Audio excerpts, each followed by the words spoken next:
have some new news out of the car market, and it's not great. Now, if you've seen my channel before, you know that once a month I do Manheim Market Report videos where I break down the current data of the used and wholesale car market. And while I do want to do this in this video, first I want to talk about some concerning new data regarding the new car market. And that is, according to new vehicle market data, the average cost of a new car has officially surpassed $50,000. For the first time ever. In fact, as of September of 2025, the average cost of a new car is $50,080, which is not only an issue when it comes to the affordability of cars, but is also just a sad reality of the car market in 2025.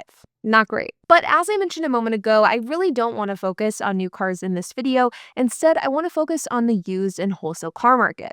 According to Manheim, used vehicle prices, while down month over month, were actually up by 2% year over year, which isn't great. And you can see here that if you look at this graph, that the Manheim Used Vehicle Value Index, which is currently sitting at 207, has been pretty flat since about mid-2023. Sure, some ups and downs, but the data isn't budging a whole lot. And the reality of that isn't great. And it really shows us the car market is settled, at least for now. I've talked about this a lot over the last few years on my channel about whether or not the car market will crash again. Because don't get it twisted, a car market crash did happen post-pandemic. You can see it clear as day when used vehicle prices went from an index of over 250 to the current level of 207 in a matter of a couple of years. That was absolutely without a doubt a crash. And what we're seeing in the used car market, at least from 2023 and onward, is really stability. Prices are still absolutely higher than where we would like for them to be, but prices are also stable.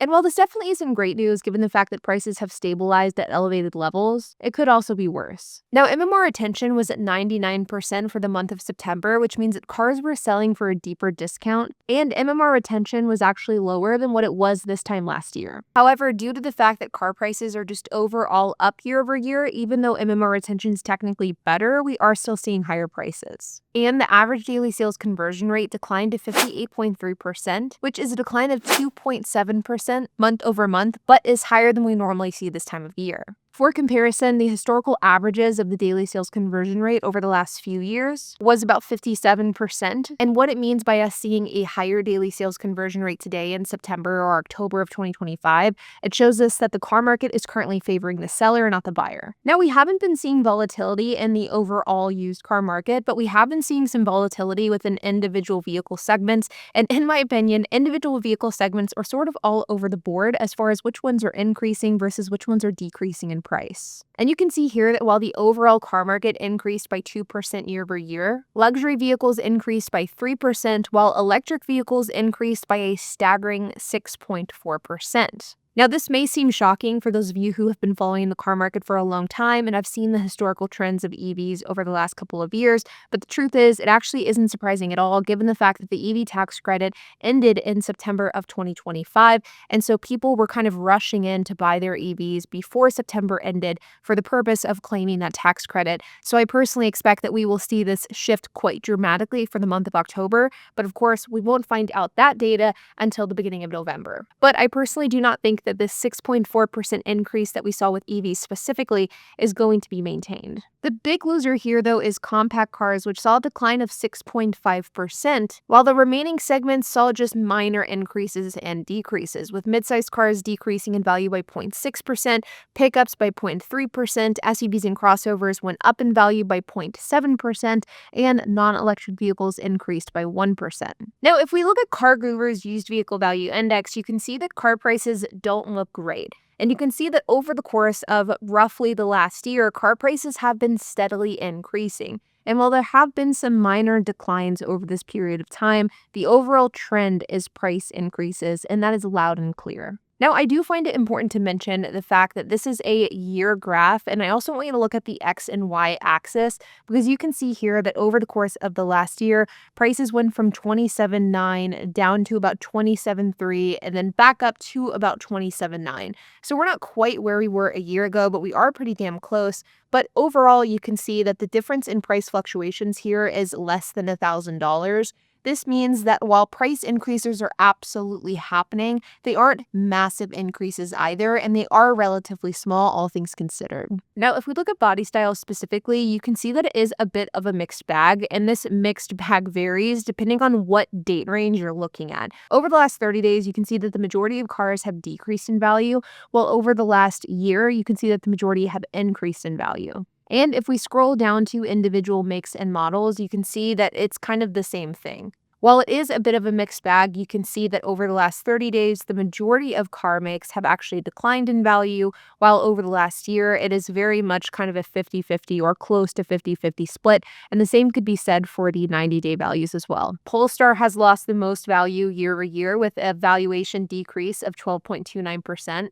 Tesla isn't too far behind, and neither is Rivian. While 30-day data, you can see that Tesla has actually increased in value. Not a huge surprise at all, given the fact that we had that EV rush that I talked about earlier. But other than EVs, most other makes and models are relatively stable. You can see that Toyota has gone down by just over 1%, Volkswagen by 1.13%, Ford and Honda both increased in value slightly, while Lexus went down by about 1%. But you can absolutely see that the big losers here are the high-end segments like Ferrari, Aston Martin, and Rolls-Royce. Now, one of my favorite things to do whenever talking about the used car market is to take a look and see how long cars are actually sitting on dealership lots for before they are actually sold. Because we can talk all day long about how much cars are worth or how much they're listed for, but at the end of the day, what really matters is what cars are selling for and how long it takes for these cars to sell. And in order to do this, I want to look at something that would be similar to the 3-year-old index, which you can see here. Cars that are $15,000 to $45,000, minimum year of 2022. And let's take a look at what these cars actually look like. You can see here that we have a 2024 Toyota Camry SE, which is listed for $23,342. And this car has 57,600 miles. And if you look at the price history of this vehicle specifically, you can see that it was listed at the end of September. And over the course of this period of time, it has seen $2,114 in price reductions. This 2022 Volkswagen Atlas has also seen price reductions.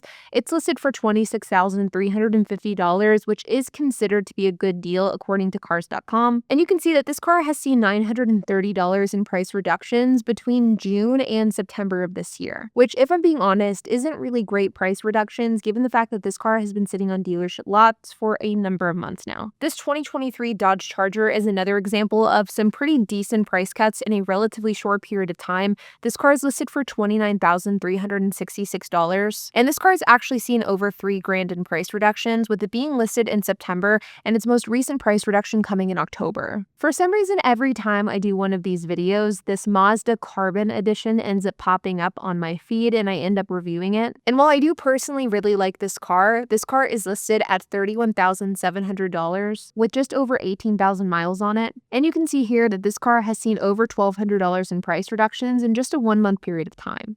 And this is sort of a trend that we are seeing amongst the used car market and have been for quite a while now, and that is that most used cars are seeing discounts of anywhere between $1,000 and $3,000, and it is typically pretty difficult to find car prices that have been discounted any less, even for cars that have been sitting on dealership lots for months at a time. For example, like I showed earlier, we have that Subaru that had been listed since May, but had only been discounted by a couple of grand. We also have something like this Tesla Model 3 Performance, which is listed for $24,632. And this car has seen $1,000 in price reductions over the course of the last roughly 2 weeks. And this car is already considered to be a pretty great deal. Now, I think the car market is in a bit of an interesting place right now because of the fact that the EV tax credit is over, because of the fact that we're entering Q4, because of the fact that the economy isn't doing great, but interest rates are also going down. But to end this video, I want to briefly talk about incentives, which I think is an important discussion in the context of buying a car. Now, in the month of August, incentives were quite disappointing, and I had predicted at the time that incentives would increase by quite a lot